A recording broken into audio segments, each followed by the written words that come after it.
Welcome dear students. This video is related to chemical properties of iodoform. More or less properties are like chloroform only. So you will not have difficulty in understanding these reactions. The first reaction in this series I will be teaching you is the reduction reaction of iodoform.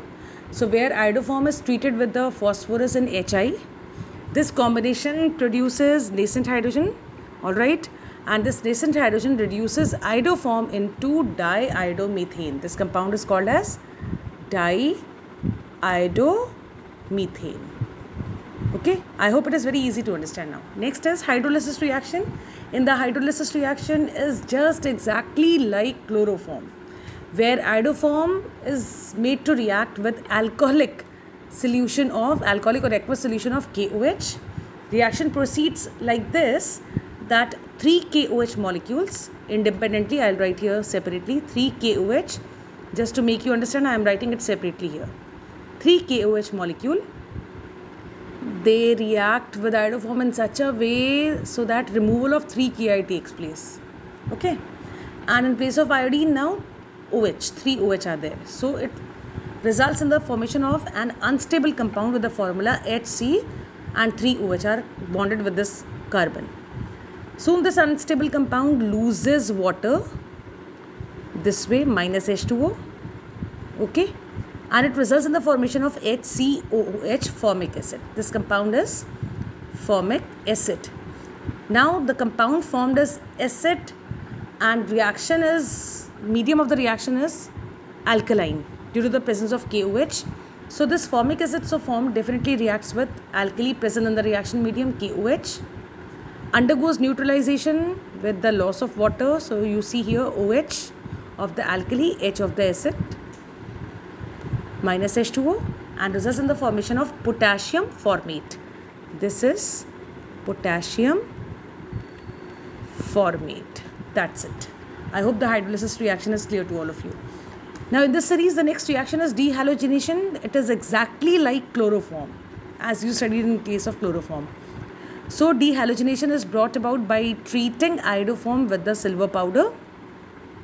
And what is the ratio? Ratio is 2:6, means 2 moles of CH3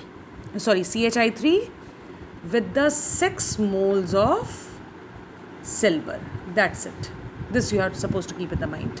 So 2 moles of iodoform I have written, and 6 moles of silver you can see here, and with the removal of, or I can say formation of, 6 AgI.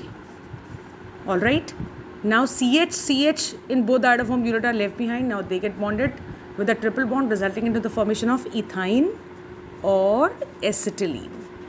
I hope this reaction is understood. Now the next reaction is carbylamine reaction, and I have already made one separate video for the carbylamine reaction. Once again I am repeating here this with the iodoform as well. Carbylamine reaction is the reaction in which primary amine, it can be aliphatic, it can be aromatic. Okay, but yes, you need to remember that this is the reaction of primary amine only, no secondary, no tertiary. Primary aliphatic, primary aromatic, whatever, is made to react with chloroform you have seen, and now today I am writing it with iodoform. Made to react with iodoform in the presence of alcoholic solution of alkali, caustic alkali. The solution is heated, alright, which results in the formation of isocyanate, of corresponding isocyanate of the primary amine, along with the formation of potassium iodide in water. Now let us see the example. As per the example you see here, primary amine, here I have taken here aniline, C6H5NH2, is made to react with iodoform. You can use chloroform as well, since we are talking about chemical properties of iodoform. So that is why I have written here iodoform. And 3 molecules of alcoholic solution of caustic alkali. Okay, now see how reaction proceeds. It's very easy. Once you understand it, it's very easy. You have to prepare isocyanate, means NC. So that's the reason C6H5NC I have enclosed in one unit. So C6H5NC is your major product, that is the main product of the reaction. Now along with that, see here 3 Ki, okay, 3 Ki, and now see 3 OH and 2 plus 1 3H. So 3H and 3 OH make 3 molecules of water. So this is all about the iodoform chemical properties of iodoform.